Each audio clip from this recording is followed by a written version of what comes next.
Break के बाद आपका स्वागत है। अब हम रति से पूछते हैं कि क्या वाकई हिंदुस्तान में महिलाएं जो 50 साल की हैं वो वाकई 30 साल की दिखना चाहती हैं, इसलिए वो ब्यूटी का कोई सर्जरी कराती हैं? बिल्कुल रूपल, जैसे सोनिया ने कहा कि it's not looking young but enhance करना, बट मेरी ओपिनियन में दोनों चीज़ें एक ही चीज़ है। अगर एक 40 से 50 साल की औरत अपने लुक्स को एनहांस करेगी तो ऑटोमेटिकली यंग ही लुक लगेगी, और इसको मानने में एंड एडमिट करने में कोई बुराई नहीं है। येस, मुझे भी बहुत अच्छा लगता है। मैं 48 की हूँ, अगर कोई मुझे कहता है कि मैं मिड 30s लगती हूँ तो मुझे बहुत अच्छा लगता है। डेफिनेटली आपको कराना चाहिए वो ट्रीटमेंट, पर जिस केस में मुझे लगता है कि वो रिक्वायर्ड नहीं है इन टर्म्स ऑफ कि अगर उसका कोई और अल्टरनेटिव है, जैसे फॉर एग्जांपल बहुत लोग मेरे पास आते हैं ये कहने के लिए कि आप हमें रेकमेंड करिए कि हम नोज़ जॉब करा सकते हैं, क्या नोज़ की शेप चेंज करा सकते हैं। तो हम लोग उनको पहले काउंसलिंग करके ये समझाने की कोशिश करते हैं कि देखिए जो नोज़ सर्जरीज होती हैं उसके लिए सबसे पहले it's very important to understand कि कितना आपको उससे फ़ायदा होगा। अगर आपके लुक्स में इतना फ़ायदा नहीं होगा तो उसको कराना शायद आपके लिए सही नहीं होगा, इसलिए आप कॉस्मेटिक सर्जन के पास जाइए। हिंदुस्तान में लोगों को, महिलाओं को खासकर रोकता है क्योंकि वो एक आज की डेट में भी आदमियों पे डिपेंडेंट है। अपने घर में हस्बैंड को क्या बताएंगे कि हमने इतना पैसा लगा दिया? कॉस्ट ज़रूर लोगों की डिसीजन मेकिंग में फैक्टर है, क्योंकि हर एक चीज़ की जो अगर कॉस्टली प्रोसीजर है तो वो 2-3 बारी सोच के ही उसको कराएंगे, क्योंकि अगर कोई सर्जरी या कुछ ट्रीटमेंट वो कराना चाहते हैं जिसके बिना उनको लगता है कि वो नहीं रह सकते, तभी वो इतना बड़ा एक्सपेंस अंडरटेक करेंगे। और प्लस सर्जरी जब कराते हैं उसका ज़रूर कुछ टाइम होता है, रिकवरी पीरियड होता है। महंगे हैं, अगर आप और चीज़ों के साथ कंपेयर करते हैं तो महंगे ज़रूर हैं, पर जैसे बाहर के देश में जितना महंगाई है उससे काफ़ी कम है कॉस्ट में। मतलब अगर आप वेस्ट की तरफ देखेंगे, उन कंट्रीज़ में जो कॉस्मेटिक सर्जरी का कॉस्ट है उसके मुकाबले में इंडिया में बहुत कम है, लेकिन फिर भी नॉर्मल आदमी की इनकम को देखते हुए they are expensive treatments. Okay, हम बात कर रहे हैं कि किस तरह से मतलब लोगों में गोरा दिखने का क्रेज़ है, पतले होने का क्रेज़ है। आप क्या कहेंगे Amjad? Natural beauty has gone? Yes, definitely it's gone, but जैसे डॉक्टर रेशमी ने बोला, वरुण ने बोला है कि आप सर्जरी ज़रूर करवा लेते हो, बट उसके बाद आपकी लाइफस्टाइल क्या है। लाइफस्टाइल भी बहुत इंपॉर्टेंट पार्ट प्ले करती है। नोज सर्जरी के लिए जैसे बोला गया, nose surgery is very important factor, because lip line और एक नोज़ को ब्लेंड और आइज़ को ब्लेंड होना बहुत ज़रूरी है। आप किसी को देखना चाहते हो, आप उसको कॉपी करना चाह रहे हो, बट क्या आपके फीचर्स उस टाइप के हैं, तो एक सर्जन ही आपको बता सकता है कि वेदर दैट इज़ पॉसिबल और नॉट। और जितने लोग कहते हैं कि नहीं हमें करवाना ही करवाना है, तो surgery always goes wrong. Everybody is beautiful, हर इंसान खूबसूरत है। और अगर हमें साइंटिफिकली भगवान ने ऐसा ब्रेन दे दिया कि हम बहुत सारी डेवलपमेंट्स कर चुके हैं, तो अगर हम अपना कोई फीचर एनहांस करना चाहते हैं, या इसका मतलब ये नहीं है naturally we are not beautiful, it is just that हम एक ऐसा एडवांटेज ले रहे हैं। जैसे ब्रेसेस के लिए हम लेते थे, ठीक है, दांत थोड़े से बाहर निकले हुए तो ओके हम चल सकते थे, बट आई थिंक इवन हमारी ओल्डर जनरेशन ने चाहा कि हमारी लड़की है तो उसके दांत और बेटर हो जाएं, या अगर ये आईब्रोज इसकी ठीक नहीं है तो थोड़ा सा उनको ठीक कराते हैं। स्पेक्स हैं तो अब लेज़र करा लेते हैं।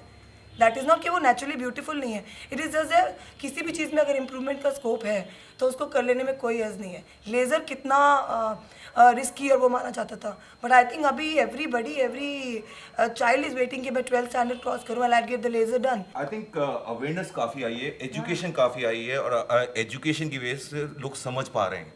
जैसे लेज़र का बताया गया था कि लेज़र से ये हो सकता था, बड़े बुजुर्ग कहते थे यार इससे ये हो जाएगा, बट जब उसके पीछे स्टडी करते हैं, मेरे ख्याल से जो इंटरनेट है वो बहुत पार्ट प्ले कर रहा है, एंड जो हमारे सर्जन्स हैं और जो डॉक्टर्स हैं, डर्मेटोलॉजिस्ट जो इतने हैं, वो उतना जितना समझाने की कोशिश करते हैं, people do understand and people get knowledge about it. पहले नॉलेज नहीं थी, पहले क्या था, इंटरनेट भी कितना हुआ करता था कि वैसे कुछ आता था, अच्छा ऐसा हो रहा है, but now everything is available within 5 minutes, it's available on net. तो now people are aware of, and खासतौर में कहते हैं जो यंग जनरेशन है, फ्रेंड्स हैं, मेरे फ्रेंड्स के थ्रू जो एक एजुकेशन फैल रही है वो बहुत ज़्यादा फैल रही है। जागरूकता बढ़ रही है, टेक्नोलॉजी बढ़ रही है, पर क्या वाकई ही सोच बदल रही है?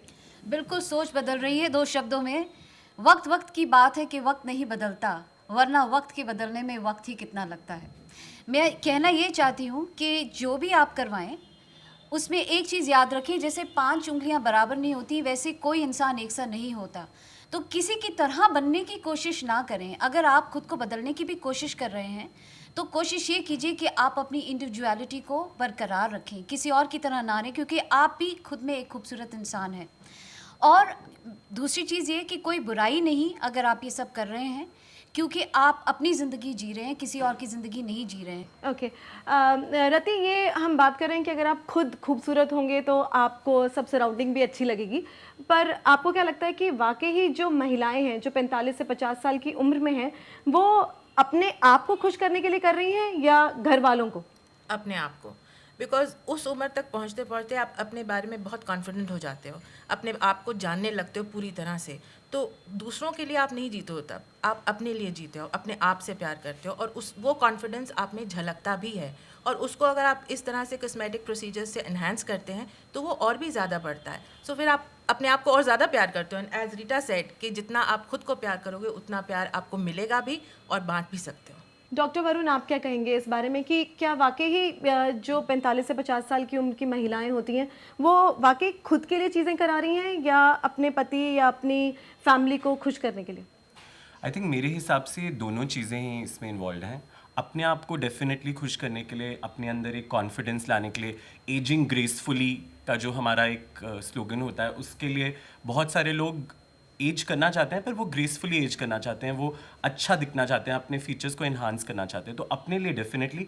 पर बहुत सारे लोग ये भी चाहते हैं कि उन्हें एप्रिसिएशन मिले अपने फ्रेंड्स से, अपने फ्रेंड सर्कल से, अपने हस्बैंड से, अपने बच्चों से, तो उसके लिए भी डेफिनेटली लोग कराते हैं। तो it is- सोसाइटी को इसको एज अ टैबू वाकई से खत्म कर देना चाहिए। हाँ, डेफिनेटली। आई थिंक ये एक पर्सनल चॉइस है। अगर कोई खूबसूरत लगना चाहता है और उसे लगता है कि किसी कॉस्मेटिक प्रोसीजर से या स्किन ट्रीटमेंट से वो खूबसूरत लग सकता है और उससे उसके कॉन्फिडेंस लेवल्स में एनहांसमेंट होगा, तो डेफिनेटली उन्हें कराना चाहिए। सबको चॉइस होनी चाहिए। डॉक्टर रश्मि, एग्जैक्टली हम यही बात कर रहे हैं कि हमें अपनी उम्र देखकर और उन चीज़ों का, उन सर्जरी की तरफ जाना चाहिए जो हमारी एज अलाउ करे। ये भी है, और दूसरी बात ये है कि जो भी हम ट्रीटमेंट सोचते हैं या सर्जरी सोचते हैं, हमेशा उसका ये पता होना चाहिए इसके कोई साइड इफ़ेक्ट्स हैं, इसके लॉन्ग टर्म क्या हमारे को कोई इम्प्लिकेशंस हो सकती हैं, या कोई इसकी वजह से हमारे को बाद में जाके कोई प्रॉब्लम हो सकती है नहीं, ये जानना बहुत ज़रूरी है। एंड ऑफ कोर्स आपकी जो अंडरलाइंग हेल्थ है, न्यूट्रिशनल स्टेटस है, वो इम्पॉर्टेंट है। आप अगर कोई ट्रीटमेंट सोच रहे हैं कराने को, तो आपकी हेल्थ उसको अलाउ करती है कि नहीं। हर कोई चाहता है कि वो खूबसूरत दिखे, भीड़ से कुछ अलग दिखे। अगर आप भी चाहते हैं दिखना कुछ खास, तो बेहिचक कोई भी ट्रीटमेंट करवा सकते हैं। इस कार्यक्रम में फिलहाल इतना ही। हम अपने सभी मेहमानों का शुक्रिया करना चाहेंगे। धन्यवाद।